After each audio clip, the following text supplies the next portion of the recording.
பிசாசுக்கு எதிர்த்து நில்லுங்கள், அப்பொழுது அவன் உங்களை விட்டு ஓடி போவான். ஒரு ஆமென் சொல்லுங்க பார்க்கலாம். அல்லேலூயா. பிசாசுக்கு எதிர்த்து நிற்கணும். எப்படி நிற்கணும் எதிர்த்து? டெய்லியும் காலையில் எழுந்த உடனே முட்டை, காலையில் எழுந்த உடனே சிக்கன், காலையில் எழுந்த உடனே ஜிம்மில் போயிட்டு உட்காந்துட்டு இப்போ நான் பவர் ஆகிட்டேன் அப்படியே எதிர்த்து நிற்க முடியும்? அப்படி எதிர்த்து நிற்க முடியும்? ராமேன் சொல்லுங்க பார்க்கலாம். அப்படி எதிர்த்து நம்மளால் ஜெயிக்க முடியாது. மாம்சத்தை நீ எவ்வளோ பெருசாக நீ உருவாக்கினாலும் சரி, அந்த மாம்சத்தெல்லாம் அவன் சாதாரணமாக ஜெயிச்சுட்டு போயிடுவான். ஆமென். அவனால் ஜெயிக்க முடியாது ஒன்றே ஒன்று தான், தேவ ஆவியை அவனால் ஜெயிக்க முடியாது. அதனால தான் ஆண்டவர் அன்றைக்கே சொன்னார், அவன் கூட எடுத்து நிற்கணும்னாக்கா என்னுடைய சர்வாயுத வர்க்கங்களை தரித்து கொள்ளுங்கள்.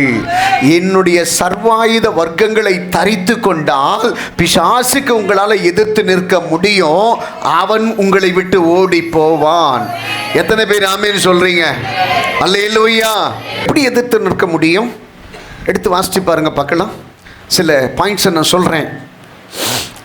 மத்திய எழுதின சுவிசேஷம் 4ஆம் அதிகாரம் 3-4 வசனத்தை வாசிச்சு பாருங்க பார்க்கலாம். அப்பொழுது சோதனைக்காரன் இயேசுவினிடத்திலே வந்து அவர் தலைக்கு மேல் இருக்கிற திட்டங்களுக்கு எதிர்த்து நிற்கிறான். அவரை ரொம்ப கஷ்டப்படுத்திட்டே இருக்கிறான். நீ தேவனுடைய குமாரனே ஆனால் இந்த கல்லெல்லாம் அப்பமாகும்படி தந்திரம் பாருங்க, தந்திரம் பாருங்க. அவர் எதுக்கு வந்திருக்கிறாரு? எதுக்கு வந்திருக்கிறாரு? எதுக்கு வந்திருக்கிறாரு? ஃபாஸ்டிங், சாப்பிடாம இருக்கிறதுக்கு தான் வந்திருக்கிறாரு. இவன் கிரிட்டிசேஷன் பண்றான் பாருங்க. எப்படி பண்றான் பாருங்க. இந்த கல்லெல்லாம் முடிஞ்ச அப்பமாக்கி பார்க்கலாம். ராமேன் சொல்லுங்க பார்க்கலாம். இந்த சில ஊர்ல எல்லாம் சில பெரியவங்க இருப்பாங்க. இந்த சின்ன பசங்கிட்ட எப்படி திரும்ப வேலை வாங்குவாங்க? ஒரு பொருள் எடுத்துன்னு, டேய் இதை உன்னால் தூக்கவே முடியாதுடா உன்னால். நம்ம சர்ச்சில் கூட அந்த மாதிரி ஆளுங்கள்லாம் இருக்கிறாங்க. இது உன்னால் தூக்கவே முடியாதுடா. நான் தூக்குவேனே, இங்கிருந்து உன்னால் அங்கே கொண்டு போகவே முடியாதுடா. நான் தூக்கிட்டு போவேன். அவன் கட்ட கட்ட கட்ட கட்டன்னு தூக்கிட்டு அப்படி ஓடுவான். தூக்கிட்டியா? பக்கா முடிஞ்சு போச்சு. அது மாதிரி தான் ஒரு ஆமேன்னு சொல்லுங்க பார்க்கலாம். அப்போது அது போல தான் சில நேரத்தில் பார்த்தீங்கன்னாக்கா இயேசு ஃபாஸ்டிங்கோடு இருக்கிறான்னு தெரியுது. அவர்கிட்ட போய் சொல்கிறான். என்ன சொல்கிறான்? இந்த பாருங்க, நீ பவர்ஃபுல்லவர்ன்றது எனக்கு தெரியும். இந்த கல்லை முடிஞ்சு அப்பமாக்கிட்டு பார்க்கலாம். அவன் சொல்கிறான், இந்த கல் அப்பமாக்கிடுங்க பார்க்கலாம். அவன் என்ன நினச்சானாக்கா, இவர் கோவப்பட்டு ஒரே நிமிஷத்தில் பண்ணுறான் பாரு. இயேசுவே பிதாவின் நாமத்தினால் இது அப்பமும் ஆகட்டும் அப்படின்ட்டு சொல்லியிருந்தாருனாக்கா, அது மாதிரி நம்மளை நிறைய பேர் உசுப்பேற்றி விடுவாங்க. ஜாக்கிரதையாக இருக்கணும். நம்ம ரட்சிக்கப்பட்டவங்க ஜாக்கிரதையாக இருக்கணும். ராமேன்னு சொல்லுங்க பார்க்கலாம். அல்லேலூயா, அல்லேலூயா, அல்லேலூயா, அல்லேலூயா, அல்லேலூயா. சில பேர் கர்த்தருடைய வார்த்தையை கேட்டு ரொம்ப பொறுமையாக இருப்பாங்க. பக்கத்தில் இருக்க சொல்லுவான், ஏங்க அவன் திட்டுறது எனக்கே ரோஷம் வருது, அவன் திட்டுறது எனக்கு ரத்தம்லாம் கொதிக்குது. உங்களுக்கு ஒன்றும் ஏன் இப்படி இருக்கிறீங்க? உங்கள் உடம்புல ரத்தம் ஓடுது, என்னங்க ஓடுதுன்னு கேட்பான். ஏங்க எல்லாத்தையும் கர்த்தர் பார்த்து பாருங்க. அடப்போங்க, கர்த்தர்ன்ட்டு சொல்லிட்டு இருக்கிறீங்க. திடீர்னு அவனையும் யோசிப்பான், ஆமாம்ல நம்ம என்னத்துக்கு எல்லாத்துக்கும் கர்த்தர் சொல்லிட்டு இருக்கிறோம்? முடிஞ்சு போச்சு. சில நேரத்தில் நம்ம பக்கத்தில் இருக்கிறவங்களாம் பயங்கர அட்ராக்ட் பண்ணுவாங்க. ஒரு ஆமேன் சொல்லுங்க பார்க்கலாம். இதை பாருங்க, எப்பவுமே சரி, உன்னுடைய ஸ்தானத்தில் நீ எப்பவுமே அமைதலாக இரு. உன் ஸ்தானத்தில் இரு. ராமேன் சொல்லுங்க பார்க்கலாம். ஜாக்கிரதையாக இரு. என் அன்பு கர்த்தருடைய பிள்ளைகளை பார்த்து சொல்கிறேன், வாலிப பிள்ளைகளை பார்த்து சொல்கிறேன், எல்லா சகோதரனும் சகோதரியும் பார்த்து சொல்கிறேன், எவ்வளவு ஜாக்கிரதையாக எவ்வளவு ஞானமாக உனக்கு கொடுக்கப்பட்டிருக்கிற வாழ்க்கையை வாழ கற்றுக்கிறீங்களோ அது உங்களுக்கு உண்டான ஒரு ஆசீர்வாதமாக இருக்கும். அல்லேலூயா. அதுதான் கர்த்தர் சொல்கிறார், ஆசீர்வாதமாக இருக்கும். அல்லேலூயா. அதுலேருந்து ஒரு காரியமும் உனக்குள்ளேருந்து கர்த்தர் எடுத்து போட விட மாட்டாராம். அல்லேலூயா. அப்போது ஜாக்கிரதையாக இருக்கணும். அவர் ஃபாஸ்டிங் இருக்கிறான்னு தெரியுது. இவன் வந்து சொல்கிறான், கல்லுலாம் அப்பமாக ஆகட்டும்ன்றான். என்ன சொல்கிறார் உடனே? உடனே என்ன சொல்றாரு? அவர் பிரதித்திரமாக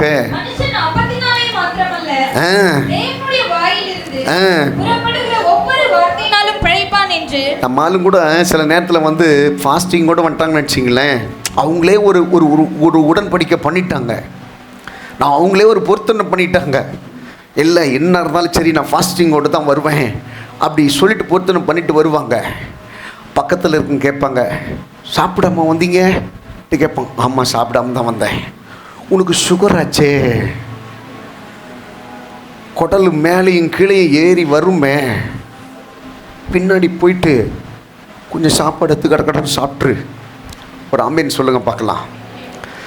நான் யாரையும் பாயிண்ட் அவுட் பண்ணி சொல்லலை. ஒருத்தருடைய விசுவாசத்தை நம்ம கெடுக்கக்கூடாது. அவங்க ஒரு காரியத்தில் ஒரு கான்ஃபிடெண்ட்டாக இருந்தாங்கனாக்கா ஓகே, இல்லை அவங்களுக்கு அது முடியலனாக்கா ஒன்றும் பிரச்சனை இல்லை, இருக்கட்டும், அல்லேலூயா. ஆனால் தந்திரமாக அவங்கள அந்த விசுவாச ஓட்டத்திலிருந்து என்ன பண்ணக்கூடாது, நம்மளை தவறி போக பண்ணக்கூடாது. அது பெரிய தப்பு, அது பெரிய தப்பு. ஒரு அல்லேலூயா சொல்லுங்க பார்க்கலாம். இப்போ இயேசுனுடைய ஓட்டத்தை தவறி போக பண்ணுறதுக்காக தான் சொல்கிறான். அடுத்த கீழே வாசிங்க பார்க்கலாம். 4. அவர் பிரதியுத்தரமாக, மனுஷன் அப்பத்தினாலே மாத்திரமல்ல தேவனுடைய வாயிலிருந்து புறப்படுகிற ஒவ்வொரு வார்த்தையினாலும் பிழைப்பான் என்று எழுதியிருக்கிறதே என்றார். அப்பொழுது பிசாசு அவரை பரிசுத்த நகரத்துக்கு கொண்டு போய் தேவாலயத்து உப்பரிகையின் மேல் அவரை நிறுத்தி நீர் தேவனுடைய குமாரனேயானால் தாழ குதியும், ஏனெனில் தம்முடைய தூதர்களுக்கு உம்மை குறித்து கட்டளையிடுவார், உமது பாதம் கல்லில் இடராதபடிக்கு அவர்கள் உம்மை கைகளில் ஏந்தி கொண்டு போவார்கள் என்பதாய் எழுதியிருக்கிறது என்று சொன்னான். அதற்கு இயேசு, தேவனாகிய கர்த்தரை பரீட்சை பாராதிருப்பாயாக என்றும் எழுதியிருக்கிறதே என்றார். எத்தனை பேர் ஆமென் சொல்லுவீங்க? முதல் பிசாசுக்கு எப்படி நிக்கணும்னாக்கா, எதிர்த்து நிக்கணும்னாக்கா, வேத வசனங்களை உபயோகப்படுத்தி தான் எதிர்த்து நிக்கணுமா. சும்மா சாதாரணமாக நிற்காதீங்க. சாதாரணமாக நின்று மல்லு கட்ட முடியாது. உங்களால் மல்லு கட்ட முடியாது. நான் ஏற்கனவே சொல்லியிருக்கிறேன், ஒவ்வொரு சூழ்நிலைகளுக்கு ஏற்றாற் போலையும் இந்த வசனம் உங்களுடைய இருதயத்தில் பதிந்திருக்குமானால் அந்த வசனத்தை கொண்டு சாத்தானை ஜெயிக்க கடவீர்கள். சாத்தானை ஜெயிக்க கடவீர்கள். ஒவ்வொரு காரியத்திற்கும் இந்த வசனங்கள் கொடுக்கப்பட்டிருக்கிறது. பாருங்க, இயேசு வந்துட்டு தன்னுடைய பராக்கிரமத்தை பயன்படுத்தி, தான் தேவனுடைய குமாரன் என்பதை பயன்படுத்தி அந்த சாத்தானை ஜெயிக்கல. அவரு தேவனுடைய வார்த்தைகளை பயன்படுத்தி அந்த சாத்தானுக்கு எதிர்த்து நின்றாராம். பக்கத்தில் இருக்க கைப்பிடிச்சு சொல்லுங்க பார்க்கலாம். உங்க இருதயத்தில் இந்த வேத வசனங்கள் பதிக்கப்பட்டு இருக்குமானால், உங்களுக்கு பிரச்சனைகள் வருகிற போதெல்லாம் அந்த வசனங்களை கொண்டே அந்த சத்துருக்களை ஜெயிப்பீர்கள். ஆமென். கையை தட்டி அப்பாவுக்கு ஒரு நன்றி சொல்லுங்க பார்க்கலாம். வசனத்தை கொண்டே ஒரு ஆமென் சொல்லுங்க பார்க்கலாம். அல்லேலூயா, அல்லேலூயா, அல்லேலூயா, அல்லேலூயா. ஒரு அம்மா ஒரு கேஸ் விஷயத்திற்காக போயிட்டே இருந்தாங்க. அப்போ அவங்க சொந்தக்காரங்க 2 பேரை கூட்டிகிட்டு போனாங்க. அப்போ அந்த கோர்ட்டில் இருக்கிற அவங்களுடைய வழக்கறிஞர் அவங்களிடத்துல ஃபோன் பண்ணி சொன்னாங்க, ஏம்மா அவங்க வந்து ரவுடிங்களெல்லாம் கூட்டிகிட்டு வந்திருக்கிறாங்க, கொஞ்சம் அவங்களுக்கு முன்னாடி நீங்கள் எதுவும் சத்தம் போடாதீங்க, கத்தாதீங்க, ஏதாவது பிரச்சனை நடந்துட போகுது, அதனால் ரொம்ப இதுவாக இருங்க அப்படின்ட்டு சொன்னாராம். அப்படி இல்லை கட்டி சமாதானமாக போகிறீங்களாம்மான்ட்டு கேட்டாங்களாம். இந்த அம்மாவுக்கு ஒன்றுமே புரியல. என்ன சார், நான் உங்களை தானே சார் வச்சுருக்குறோம். ஏம்மா எனக்கு ஒன்றும் இல்லைம்மா, அவங்க பார்க்குறதுக்கு ரொம்ப பயமாக இருக்கிறாங்க, சீனியர் வக்கீல்லாம் வச்சுருக்கிறாங்க, அவங்கெல்லாம் வந்து ரொம்ப அப்படி இப்படின்ட்டு பயங்கரமாக இதெல்லாம் பண்ணுறாங்கம்மான்ட்டு சொன்னாங்களாம். இந்த அம்மாவுக்கு ஒன்றுமே புரியல. இப்போ பக்கத்தில் இருக்கிறவங்க என்ன பண்ணாங்களாம், என்ன பண்ணுறது, நம்ம திரும்பி போயிடலாமா அப்படின்ட்டு பயந்துகிட்டே இருந்தாங்களாம். அல்லேலூயா சொல்லுங்க பார்க்கலாம். அப்போது இந்த அம்மா அவனுடைய வாகனத்தில் இந்த அம்மா உட்காந்துட்டு இருக்காங்க பார்த்தீங்களா, அது வந்து ஒரு கிறிஸ்தவ ஒரு ஒரு நல்ல ஒரு கிறிஸ்தவ தம்பியோட ஆட்டோ. அந்த ஆட்டோவில் வந்துட்டு ஒரு வசனம் இருந்தது. என்ன வசனம்னாக்கா, உன் பக்கத்தில் 1000 பேரும் 10,000 பேரும் இருந்தாலும், சத்தமாக சொல்லுங்க பார்க்கலாம். இந்த வசனத்தை அந்த அம்மா படித்த உடனே இது பாருங்க, ரொம்ப நேரமாக பயணம் பண்ணிட்டு இருக்கிறாங்க. அப்போ இந்த வசனம் அவங்களுக்கு தொடலை.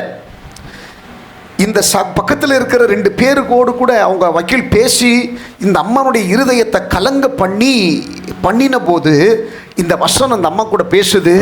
உன் பக்கத்தில் 1000 பேர் இருக்கட்டும், உன் வலதுபுறத்தில் 16,000 பேரும் இருக்கட்டும், ஆனால் உன் கூட இருக்கிற தெய்வன் பெரியவர், யாராலையும் உன்னை ஒன்றும் பண்ண முடியாது. பார்த்துக்கலாம், ராமன் சொல்லுங்க பார்க்கலாம். இந்த அம்மா அங்கே பிடிச்சாங்க அந்த வசனத்தை, யாருக்கிட்டையும் எதையும் பேசலை. அந்த வசனத்தை சொல்லிட்டே போனாங்க. உன் பக்கத்தில் 1000 பேர், உன் வலதுபுறத்திலே 16,000 பேர் இருந்தாலும் அது உன்னை மேற்கொள்ளாது, உன் பக்கம் அப்படி சொல்லிட்டே இருந்தாங்க. சொல்லிட்டே இருந்தப்போ அந்த இடத்துல ஒரு ஆர்கியூமெண்ட் நடக்குது. அந்த ஆர்கியூமெண்ட் நடக்கிறப்போ என்ன பண்ணாங்கனாக்கா, இவங்களுடைய மூத்த வழக்கறிஞர் என்ன பண்ணாங்கனாக்கா, ஜட்ஜுக்கு முன்னாடி தட்டி சில காரியத்தை வந்துட்டு சத்தம் போட்டு பேச ஆரம்பித்த உடனே ஜட்ஜிக்கு கோவம் வந்துடுச்சு. ஜட்ஜிக்கு கோவம் வந்ததுன்னு, நீ என்ன மிரட்டி என்ன பணியை வைக்கிறன்னு நினைக்கிறியா அப்படின்னு சொல்லிட்டு உடனே அந்த அம்மாவுக்கு எதிராக ஒரு ஆர்டர் ஒன்று போட ஆரம்பித்தாங்க. ஒரு ஆமீன் சொல்லுங்க பார்க்கலாம். எப்பவுமே நான் சொல்கிறேன், உனக்காக வழக்காட நினைக்கிறவர் தேவன் மட்டும்தான். உனக்காக பரிந்து பேச நினைக்கிறவர் தேவன் மட்டும்தான். உனக்காக யுத்தம் செய்ய நினைக்கிறவர் தேவன் மட்டும்தான். உனக்காக எல்லா சூழ்நிலைகளிலும் உன்னை விட்டு கொடுக்காதவர் தேவன் மட்டும்தான். அவர் உன் கூடவே இருக்கிறாரா? ஆமென். அப்போ முதல் பலம் உனக்கு எது கேட்டீங்கன்னாக்கா, கர்த்தருடைய வார்த்தை. அதனால தான் முதல் சங்கீதத்தை வாசிக்கிறப்ப சொல்றது, வசனம் முதல் சங்கீதத்தில் 1வது அதிகாரத்தில் வாசிக்க பார்க்கலாம். இரவும் பகலும் பிரியமாயிருந்து இரவும் பகலும் மனுஷன் பாக்கியவான். போதும், தியானமாயிருக்கிற மனுஷன் பாக்கியவான். இந்த பாருங்க, உங்க கையில பைபிள் இருக்கிறதுனால பெரிய விஷயம் கிடையாதுங்க. அந்த பைபிள்ல இருக்கிற சரக்குலாம் எங்க வரணும்? எங்க? சத்தமா சொல்லுங்க. பைபிள்ல இருக்கிற சரக்குலாம் இங்க வரணும். இங்கே வந்ததுனாக்கா அப்பப்போ அது பேசிகிட்டே இருக்கும். அப்பப்போ அது உன் கூட பேசிகிட்டே இருக்கும். அப்பப்போ அது உன்னை நடத்திட்டே இருக்கும். அப்பப்போ உன்னை கைட் பண்ணிகிட்டே இருக்கும். அப்பப்போ உன்னை டேக் ஓவர் பண்ணிகிட்டே இருக்கும். ஒரு மேப்பு மாதிரி அந்த கர்த்தருடைய வார்த்தை உனக்குள்ளே இருந்ததுனாக்கா மேப்பு மாதிரி உன்னை கைட் பண்ணிகிட்டே இருக்கும். அல்லையிலே சொல்லுங்க பார்க்க, எத்தனை பேர் ஆமேன்னு சொல்லுவீங்க பார்க்கலாம். அந்த கர்த்தருடைய வார்த்தைக்குண்டான மரியாதை இந்த உலகத்தில் வேறு எதுக்குமே கிடையாது. அதனால தான் சின்ன பிள்ளைகளுக்கெல்லாம் தாய் தகப்பன் சொல்லி கொடுக்கணும். காலையில் எழுந்த உடனே பைபிள் படி, காலையில் எழுந்த உடனே பைபிள் படி, பைபிள் படி, பைபிள் படி. ஒரு ஆமேன்னு சொல்லுங்க பார்க்கலாம். அந்த பைபிளில் இருக்கிற மகத்துவங்கள் வேற எதுலுமே கிடையாது. அந்த பைபிள் வசனம் அவ்வளவு ஆழமானது, அவ்வளவு தேவனுடைய பிள்ளைகளை பலப்படுத்தும். சில நேரங்கள்லாம் பார்த்தீங்கன்னாக்கா நமக்கு உதவி செய்யறது கூட பக்கத்தில் யாரும் இருக்க மாட்டாங்க. ஒரு ஆமீன் சொல்லுங்க பார்க்கலாம்.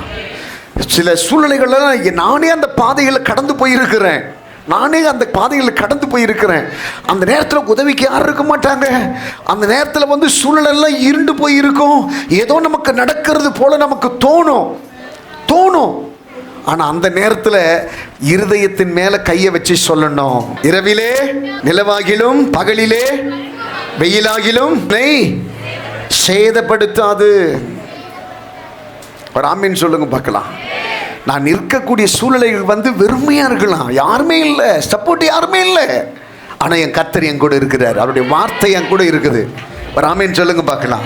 இந்த வார்த்தையை கொண்டு தாங்க முதல்ல பரிசுத்தவான்கள் ஜெயிச்சாங்க. அவங்களுக்கு ஆள்பலெல்லாம் கிடையாது.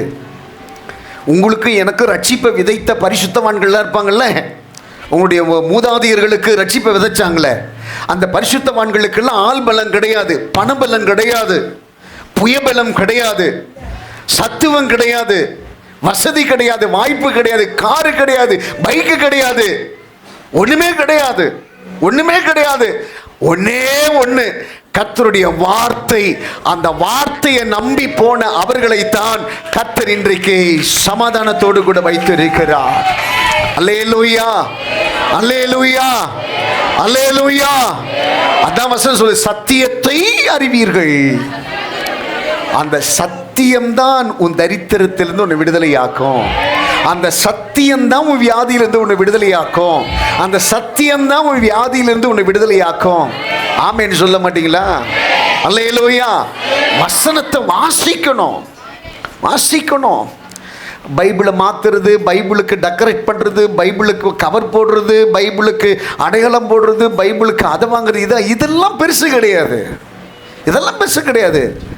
படித்து படித்து படித்து ஜூஸ் மாதிரி கரைச்சி உள்ள இறக்கணும். இங்கே இறக்கணும். எப்போ கூப்பிட்டாலும் வார்த்தை அப்படியே திரிச்சிட்டு வெளியில் வரணும். ஒரு ஆமென் சொல்லுங்க பார்க்கலாம். அந்த வார்த்தையால் தான் உன்னை உருவாக்க முடியும். அந்த வார்த்தையால் தான் உருவாக்க முடியும். அந்த வார்த்தை உனக்குள்ளே இருந்ததுனாக்கா நீ ஜெயிப்ப. தாவீது கோலியாத்துக்கு முன்னாடி நிற்கிறப்போ சவுல் என்ன பண்ணுறான், பயங்கரமான உடையெல்லாம் அவனுக்கு போட்டு கொடுத்துட்டு அவனால் நடக்க தெரியல. சின்ன பையன்ல நடக்க தெரியல. அவன் சொல்கிறான், இதையெல்லாம் போட்டுட்டு கோலியாத்துக்கு முன்னாடி போய் ஜெயிக்கணுங்கிற ஒரு ஆசை எனக்கு கிடையாது.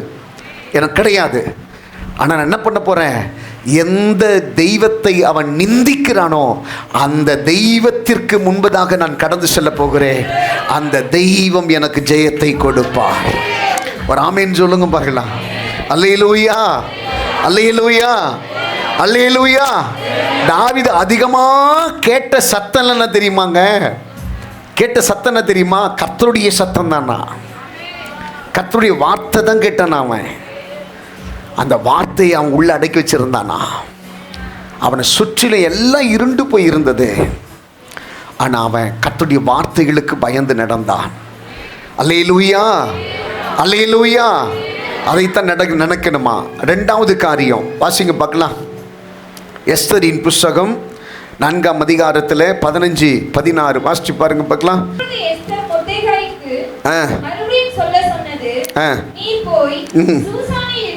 சூசானில் இருக்கிற வர செய்து 3 நாள்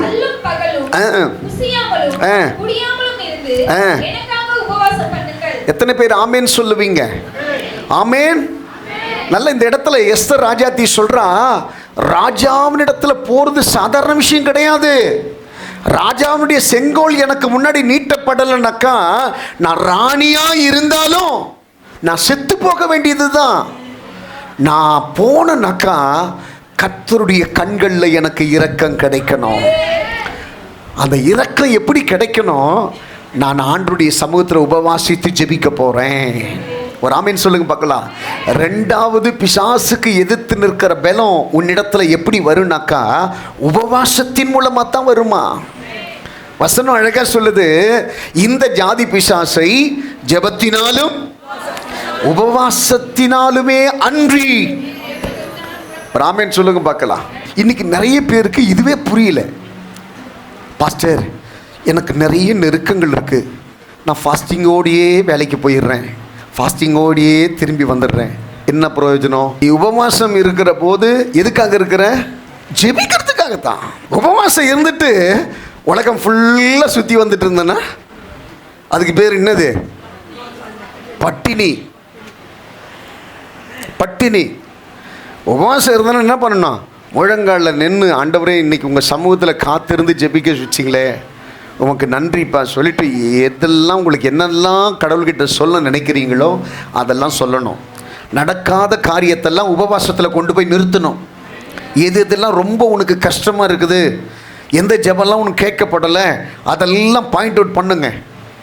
இல்லை யாருக்காகலாம் ரொம்ப இவெல்லாம் ரொம்ப கடினமானவன், இவனுக்கெல்லாம் உபவாசம் போட்டு தான் ஜெபம் பண்ணணும் அப்படின்ட்டு சொல்லி நினைக்கிறீங்க பார்த்தீங்களா, அதெல்லாம் பாயிண்ட் அவுட் பண்ணுங்க. அந்த காரியத்தெல்லாம் என்ன பண்ணுங்க, உபவாசம் இருக்கிற போது முழங்கால நின்று என்ன பண்ணணுமா? ஜெபிக்கணும். அந்த நேரத்தில் தேவையில்லாத வார்த்தைகளை பேசக்கூடாது, தேவையில்லாத எந்த ஒரு எண்ணத்தையும் உருவாக்கிக்க கூடாது. அந்த நேரத்தில் கொஞ்சம் டைம் பாஸுக்காக கொஞ்சம் போய் டிவி போட்டு பார்த்துட்டு வரக்கூடாது. அந்த நேரத்தில் கொஞ்சம் நேரம் வந்துட்டு வெளியில் நின்று பேசிகிட்டு இருக்கக்கூடாது. ஜெபிக்கிறதா இருந்தால் தான் உபவாசம் இருக்கணும். ஆண்டவருக்கு முன்னாடி என்னுடைய சிந்தனைகளை ஒழுங்குபடுத்துகிறதற்கு ரொம்ப நேரம் நான் ஜெபிக்கணும் அப்படின்ட்டு தீர்மானம் பண்ணுறவங்க தான் உபவாசம் இருக்கணும். உபவாசம் பண்ணுற நேரத்தில் என்ன பண்ணக்கூடாது? தேவையில்லாத வேலையெல்லாம் செய்துட்டு இருக்கக்கூடாது. அதற்கு பேர் உபவாசம் கிடையாது. ஒரு ஆமீன் சொல்லுங்க பார்க்கலாம். இப்போ நீ ஜெபிக்கிற அந்த உபவாசத்திற்கு நிறைய இப்போவே நீ பிளான் பண்ணிக்கோ. அந்த உபவாசத்தில் நான் என்னெல்லாம் கடவுள்கிட்ட கேட்க போகிறேன், என் வாழ்க்கையில் இதெல்லாம் நடக்காமல் இருக்கு, பிளான் பண்ணணும், யோசிக்கணும். எதெல்லாம் கிடப்பில் இருக்குது, எதெல்லாம் நடக்காமல் இருக்கு, என் வாழ்க்கையில் எது முன்னேற்றம் இல்லை, நான் செய்ததற்கு பிறகு கூட எது நடக்கலை, எது எனக்கு பிரயோஜனம் கொடுக்கல, எது மாற்றம் இல்லை, எது என் வாழ்க்கையில் வந்து விருத்தி அடையல, எதனால நான் வளர்ச்சி அடையல, எதனால நான் பெருகல, எதனால நான் ஆசீர்வதிக்கப்படல, எதனால எனக்கு நன்மை கிடைக்கல, எதனால என்னால் உயரத்திற்கு வர முடியல, எதனால எனக்கு மேன்மை கிடைக்கல. யோசிக்கணும். அதெல்லாம் கர்த்தருடைய சமூகத்தில் கொண்டு வாங்க. கர்த்தர் பதில் கொடுக்குறாரா இல்லையன்றதை பாருங்க. ஒரு ஆமீன் சொல்லுங்க பார்க்கலாம். 2 நாட்களுக்கு முன்னாடி மிகப்பெரிய ஒரு விபத்து நம்முடைய தேசத்தில் நடந்தது. அந்த விபத்து எப்படி இருந்தது தெரியுமா? நிறைய பேருக்கு தெரியல. மருத்துவத்தில் படிச்சுட்டு இருக்கிற பசங்களுக்கு தெரியுமா? சாப்பிட்டு இருக்கிற போது ஒரு ஃப்ளைட் வந்து எங்கள் மேலே வந்து விழுந்துரும், நாங்கள்லாம் செத்து போக்க போகிறோன்ட்டு தெரியுமா? தெரியாதுங்க. பல கனவுகளோடு கூட ஃப்ளைட்டு சந்தோஷமாக ஏறுறவங்க, ஆசைப்பட்டு சந்தோஷமாக ஏறுறவங்களுக்கு தெரியுமா? ஏறின 3 நிமிஷத்தில் ஃப்ளைட்டு வெடிச்சு போயிட்டு போகுதுன்னு தெரியுமா? தெரியாதுங்க. அந்த சம்பவங்கள்லாம், அந்த கதையெல்லாம் நீங்கள் பார்த்தீங்கன்னாக்கா, செய்திகள் எல்லாம் பார்த்தீங்கன்னாக்கா, உண்மையாக சொல்கிறேன், கடினமான இருதயம் உள்ளவனால கூட இருக்க முடியாது, கண்ணீர் வடிக்க முடியும். 2 சின்ன பிள்ளைகளுக்கு தகப்பன், அவங்க மனைவி கொஞ்ச நாளுக்கு முன்னாடி இறந்துட்டாங்க, சின்ன வயசு இறந்துட்டாங்க. அவங்க மனைவியினுடைய ஈமச்சடங்கு பிடிக்கிறதுக்காக இந்தியாவுக்கு வந்தாராம். 2 சின்ன பிள்ளைங்களும் அங்கே விட்டுட்டு வந்தாராம். அதை முடிச்சுட்டு திருப்பி போகிறப்போ இவரும் இறந்துட்டார். அந்த 2 சின்ன பிள்ளைங்க அந்த இடத்துல இருக்குது. அப்பா வருவாருன்ட்டு சொல்லி எதிர்பார்த்துட்டு இருக்குது. அம்மா இறந்துட்டாங்க, நமக்கு அப்பா இருக்கிறான்ற எண்ணத்தோடு கூட இருக்குது. ஆனால் இப்போ என்ன சூழ்நிலை? அப்பாவும் இல்லை. பிசாசுனுடைய திட்டம் என்ன தெரியுமாங்க? எதையாவது அழ வைக்கணும், ஜனங்களை வேதனைப்படுத்தணும். இதெல்லாம் நடக்கிறதுக்கு என்ன காரணம் தெரியுமா? இந்த இடத்துல உட்கார்ந்துட்டு இருக்கிற தேவ பிள்ளைகளுடைய ஜெபம் குறைவாக இருப்பதினால்தான், தேவ பிள்ளைகளுடைய ஜெபம் இல்லாததினால்தான் இன்றைக்கு தேசம் எங்கும் அநீதி கட்டவிழ்த்து விடப்பட்டிருக்கிறதா. நீ நானும் ஃபோர்ஸாக எதிர்த்து நிற்க ஆரம்பிச்சிட்டேனாக்கா இதெல்லாம் நம்மளால் மேற்கொள்ள முடியும். எத்தனை பேர் ஆமீன் சொல்லுவீங்க? கொஞ்சம் யோசிச்சு பாருங்களேன். யாருமே இந்த மாதிரி சம்பவம் நடக்குன்ட்டு எதிர்பார்க்கல. ஒருத்தர் தன்னுடைய குடும்பத்தோடு கூட செல்ஃபி எடுக்கிறாரு. அது லண்டனில் இருக்கிறவங்களுக்கு போஸ்ட் பண்ணுறாரு. இன்னும் ஒரு குறிப்பிட்ட மணி நேரத்தில் நாங்கள் லண்டன் வந்துடுவோம், நாங்கள் ஃப்ளைட் ஏறிட்டோம், இன்னும் கொஞ்சம் நேரத்தில் நாங்கள் வந்துடுவோம்னு சொல்லிட்டு செல்ஃபி எடுத்து அவங்களுக்கு போஸ்ட் பண்ணி, அந்த ஓப்பன் பண்ணி பார்க்குறதுக்குள்ள அவங்க இதை ஃபோட்டோ எடுத்து அங்கே அனுப்பி அந்த 3 நிமிஷத்திற்குள்ள எல்லாம் முடிந்து விட்டது. குடும்பத்தில் ஒத்தாளி மீதம் கிடையாதுங்க. எத்தனை பேர் மனைவியை விட்டுட்டு, கணவனை விட்டுட்டு, கண்காணாத இடத்துல போயிட்டு வேலை செய்து கடன் அடைக்கலாம், இதை தீக்கலாம், அதை தீக்கலாம், இந்த பிரச்சனையை கொண்டு முடிச்சிடலாம், அந்த பிரச்சனையை முடிச்சிடலாம் சொல்லி எவ்வளவு கனவுகளோடு கூட போனாங்க தெரியுமா? எத்தனை பேர் நீங்க உணர்றீங்கன்னு தெரியலங்க. இன்னைக்கு உன்னை என்னையும் கர்த்தர் பாதுகாப்பா வச்சிருக்கிற. சந்தோஷப்படுறதுக்கு இல்லை, அவங்களுக்கு நடந்தது எனக்கு நடக்கலன்னு சொல்றதுக்காக கிடையாது. நம்ம என்ன பண்ணிட்டு இருக்கிறோம், உன் கடமை என்ன, உனக்கு ஆண்டவர் கொடுத்த வேலை என்ன? நிறைய பேருக்கு ரட்சிப்பு என்கிற வார்த்தையுடைய அர்த்தமே தெரியல. எதுக்காக கர்த்தர் தெரிந்து கொண்டார்ன்றது நிறைய பேருக்கு தெரியலங்க. உனக்குள்ளிருந்து என்ன மாற்றம் உருவாகி இருக்கிறது? உன் நிமித்தமா எத்தனை பேர் ஆதாயப்படுத்தப்பட்டிருக்கிறார்கள்?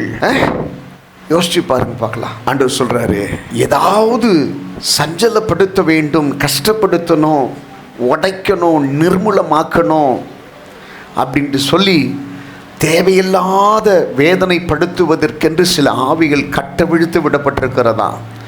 அந்த ஆவிகளை நீங்கள் எல்லாம் ஒருமனப்பட்டு கட்டுவீர்களானால் அந்த ஆவிகளெல்லாம் கட்டப்பட்டு இந்த தேசம் சமாதானத்தோடு கூட நிச்சயமாக இருக்கும். எத்தனை பேர் நம்புறீங்க? எல்லாம் அப்படி கண்ணை மூடுங்க பார்க்கலாம்.